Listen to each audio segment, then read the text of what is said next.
بسم اللہ الرحمن الرحیم۔ اس گورنمنٹ کو آئے ہوئے تقریباً 1 سال ہوا ہے، اور دن آگے پیچھے کر لیں تو آپ یوں کہہ سکتے ہیں کہ اگر اوتھ اٹھانے سے ٹائم کاؤنٹ کیا جائے تو شاید مریم نواز کو پنجاب میں 26 تاریخ کو 1 سال ہوگا۔ لیکن اس 1 سال سے پہلے آخر پریشانی کیا ہے، گھبراہٹ کیا ہے؟ عمران خان کو تو آپ نے جیل میں بند رکھا ہوا ہے، ان کی پارٹی کو آپ پنجاب کے اندر کوئی سیاسی ایکٹیویٹی نہیں کرنے دے رہے، جلسہ نہیں کرنے دے رہے، ریلی نہیں کرنے دے رہے، اور الزام ظاہر ہے وہ 9 مئی والا، اور اس کے مقابلے میں آپ کو کھلی چھوٹ ہے، ریاستی حکومتی وسائل دستیاب ہیں، سپورٹ دستیاب ہے، میڈیا کی تمام تر جو سپورٹ یا اس کی کوریج ہے وہ آپ کو اویلیبل ہے۔ لیکن قوم سے چھپا کیا رہے ہیں؟ ہمت کریں، دل بڑا کریں، قوم کو کھل کر بتائیں کہ آخر چل کیا رہا ہے۔ اب آپ کہیں گے میں یہ بات کیوں کر رہا ہوں؟ پچھلے چند دنوں سے مسلسل ایسا ہو رہا ہے کہ نواز شریف صاحب وزیر اعلیٰ ہاؤس کے اندر آتے ہیں، مریم نواز کو ساتھ بیٹھاتے ہیں، اور مختلف ضلعوں کے یا جو ڈویژنز ہیں ان کے ارکان اسمبلی ان کے ساتھ بیٹھے ہوتے ہیں، اور ان کے ساتھ وہ کم و بیش وہی الفاظ بولتے ہیں کہ پاکستان ٹریک کے اوپر واپس آ گیا ہے، اب اس چیز کی اجازت نہیں دی جا سکتی، اور ارکان اسمبلی آ کے تعریف کرتے ہیں، واہ واہ کہ مریم نواز نے کمال کر دیا ہے۔ اس کے بعد میڈیا کے اوپر وہ ویژول جاری کیے جاتے ہیں اور کہا جاتا ہے کہ نواز شریف ایک بار پھر متحرک ہو گئے ہیں، وہ اتنی بار متحرک ہوئے ہیں کہ سمجھ ہی اب نہیں آتی۔ اس دوران مریم نواز شریف نارووال گئی، جلسہ کیا۔ اچھا، یہ حکومت کبھی 1 سال مکمل نہیں ہوا، حکومتیں جلسے کرتی ہیں، لیکن وہ آخری سال میں ہوتا ہے جب آپ کو پتا ہوتا ہے کہ آپ کا الیکشن آ رہا ہے، اور آپ ساتھ ساتھ اپنے منصوبوں کے پائے تکمیل تک پہنچا رہے ہوتے ہیں، اور اس کے ساتھ جو پبلک کے اندر اپنی کیمپین ہے اس کو لانچ کر رہے ہوتے ہیں، اور الیکشن موڈ میں جانے کی تیاری پکڑ رہے ہوتے ہیں۔ لیکن شاید یہ پاکستان کی تاریخ کی واحد حکومت ہوگی جو اپنے پہلے سال مکمل ہونے پر یا پہلے سال مکمل ہونے سے پہلے ہی جلسے شروع کر دیے۔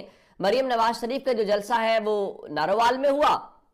اب اگلی خبر سن لیجئے، یہاں پہ ایک مسئلہ یہ بھی ہے نا کہ وہ کوئی مانے یا نہ مانے، وہ مانے گے نہیں کہ نواز شریف گروپ ہے اور شہباز شریف گروپ ہے۔ ادھر مریم نواز نے جلسہ کیا نارووال کے اندر، تو شہباز شریف نے بھی سیاسی میدان میں اترنے کا فیصلہ کر لیا۔ ان کا دیکھیں جی اگر یہ جلسہ کر سکتے ہیں تو ہم جلسہ کیوں نہ کریں؟ تو وہ دونوں گروپوں کے جانب سے اب دوڑ ایک شروع ہو گئی ہے، اور اب اس بارے میں شہباز شریف نے جی بھی یہ فیصلہ کیا ہے کہ وہ 22 تاریخ کو یعنی کل ڈی جی خان ڈیرہ غازی خان کے اندر جلسہ عام سے خطاب کریں گے، اور اس موقع پہ بتایا گیا جی وہ ڈی جی خان ڈویژن کے لیے نئے منصوبے ہیں، انڈس ہائی وے اپ گریڈیشن منصوبے کا سنگ بنیاد بھی رکھیں گے۔ اصل بات یہ ہے کہ ان کو جلسہ عام نہیں کہنا چاہیے، اس کی وجہ یہ ہے یا تو کل پاکستان کے میڈیا کو بھی آپ الاؤ کریں نا، آزاد میڈیا کو، سوشل میڈیا کو، کہ وہ جائیں اور کور کریں۔ اگر کل تمام تر پی ٹی وی کے ذریعے کوریج ہونی ہے تو پھر تو یہ سرکاری جلسے ہوئے، اور سرکاری جلسے وہ ویسے ہی ہو سکتے ہیں جو نارووال والا تھا، جلسہ ہو جائے گا لیکن اس سے امپیکٹ نہیں آئے گا،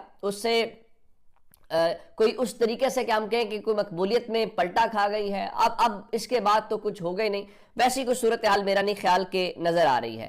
اب ان کا بھی دعویٰ ہے، اور دوسری جانب جناب جواد احمد جو گلوکار بھی ہیں اور برابری پارٹی ان کی ہے، پچھلے دنوں ان کا وہ بجلی چوری والا ایک معاملہ بنا ہوا تھا، پتہ نہیں وہ حل ہوا کہ نہیں ہوا، تو وہ فرمانے لگے جی برابری پارٹی جو ہے وہ پاکستان کی تاریخ میں پہلی دفعہ بائیں بازو یعنی عام لوگوں کی ایک بڑی پارٹی بن رہی ہے۔ اب معلوم نہیں ہے کہ یہ عام لوگوں کو پتا ہے کہ نہیں پتا کہ برابری پارٹی ان کی بڑی پارٹی بن رہی ہے، مجھے اس سے اس کا علم نہیں ہے۔ میں اتنا بتا سکتا ہوں کہ کل منصور علی خان صاحب کا شو تھا، غالباً وہ جو ایف سی کالج ہے وہاں پہ ریکارڈ ہوا، میرا خیال ہے، جو مجھے وہاں کے آڈیٹوریم سے باقی یا ہو سکتا ہے کسی اور یونیورسٹی میں ہو، تو وہاں پہ جو لوگوں نے گفتگو کی، جو سٹوڈنٹس نے گفتگو کی، جو سوالات اٹھائے ہیں وہ گراؤنڈ ریالٹی بتا رہے ہیں۔ ایک سٹوڈنٹ نے کہا کہ عمران خان جو ہے وہ 8 فروری کو 2/3 اکثریت سے جیتے ہیں، وہ کروڑوں دلوں کی دھڑکن ہے، عمران خان کو گلے لگاؤ، اس سے دشمنی نہ کرو۔ لیکن ہم نے تو چونکہ قسم کھائی ہوئی ہے کہ ہم نے ایسا وہ کچھ کرنا ہی نہیں ہے، اور ہم نے ہر چیز کو وہ روک کے کرنا ہے، ہم نے وہ الٹا ہی کرنا ہے۔ اب ایک خبر ذرا سن لیجئے، وہ کہتے ہیں نا کہ کبھی کبھی انسان کو دشمن کی ضرورت نہیں ہوتی۔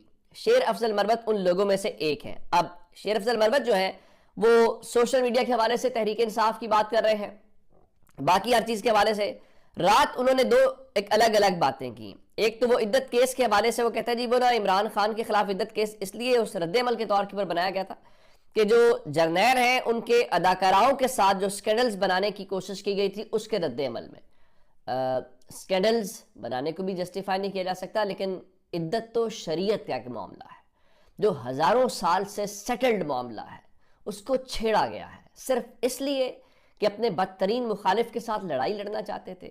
تاریخ میں یہ پہلی بار ہوگا کہ آپ نے اپنے سیاسی مخالف کے نکاح کو بھی فاسد قرار دلوایا۔ کیا اس سطح تک بھی کوئی جاتا ہے کہ آپ نے رب کے حضور، اللہ کے حضور جا کے جواب نہیں دینا کہ یہ ہم نے کیا کیا ہے، ہم کس حد تک گئے؟ لیکن اس سے پاکستان کے لوگوں نے تو اس چیز کو قبول نہیں کیا، منہ پہ دے کے مارا 8 فروری کو اس کو کہ جاؤ لے جاؤ اپنا عدت کیس جو ہے۔ اچھا، اب جناب شیر افضل مربع صاحب نے ایک اور فرمایا، ان کا جی شہباز گل جب عمران خان کے چیف آف سٹاف تھے تو عمران خان کے 2 فون جہاز میں گم ہو گئے۔ خان نے تحقیقاتی ٹیم بنائی، پتہ چلا کہ شہباز گل نے عمران خان کے دونوں جو موبائل فونز ہیں وہ جنرل فیض کو پہنچائے۔ اس کے بعد عمران خان نے شہباز گل کو فارغ کیا۔ اب ایک بات تو یہ ہے، یہ تحریک انصاف کے اندر سے جس میں عمر خود اس سارے ٹیم کا حصہ تھے، انہوں نے لکھا کہ بالکل سفید جھوٹ۔ انہوں نے لکھا جی عمران خان صاحب کے وہ 2 فون اس وقت گم ہوئے جب رجیم چینج کے بعد سیالکوٹ جلسہ تھا۔ حکومت نے جلسہ سے چند گھنٹے پہلے جلسہ کا گراؤنڈ کو سیل کر دیا تھا۔ جلسہ ڈار برادرز کی فیکٹری سے ملحقہ جگہ میں ہوا۔ میں اور خان صاحب کی ٹیم، مدثر مچھیانہ، احمد خان نیازی ساتھ موجود تھے۔ وہ پرائیویٹ جہاز سیالکوٹ ایئرپورٹ پر کھڑا تھا۔ جب خان صاحب جلسے کے لیے گئے تھے تو پیچھے فون چوری ہو گئے تھے۔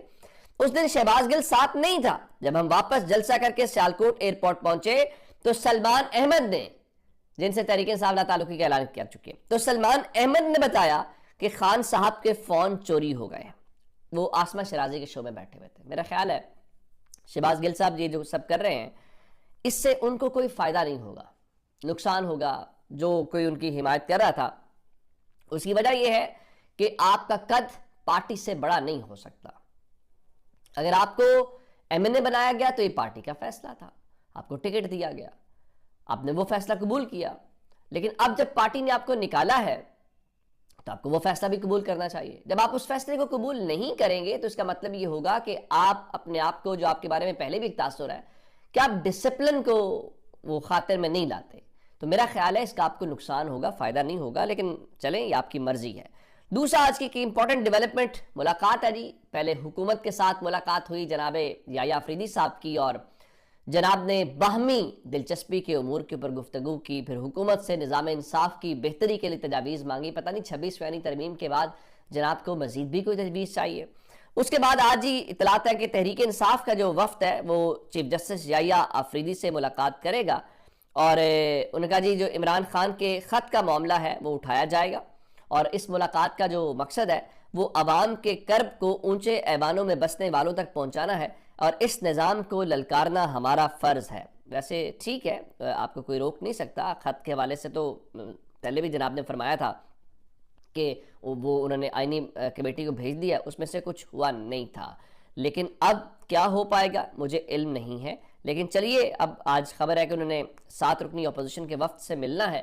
ویسے آپس کی بات ہے، زیادہ دھیان اپنے ججز کے ان خطوط کے اوپر یا ان تجاویز کے اوپر دیتے تو زیادہ بہتر تھا۔ گورنمنٹ اور اپوزیشن کے ساتھ مل کے آپ سمجھتے ہیں کہ شاید آپ مسئلے کا حل نکال لیں گے اور دونوں طرف سے آپ قبولیت ہو جائے گی، تو میرا نہیں خیال، لوگ ایکشنز کو دیکھ رہے ہیں۔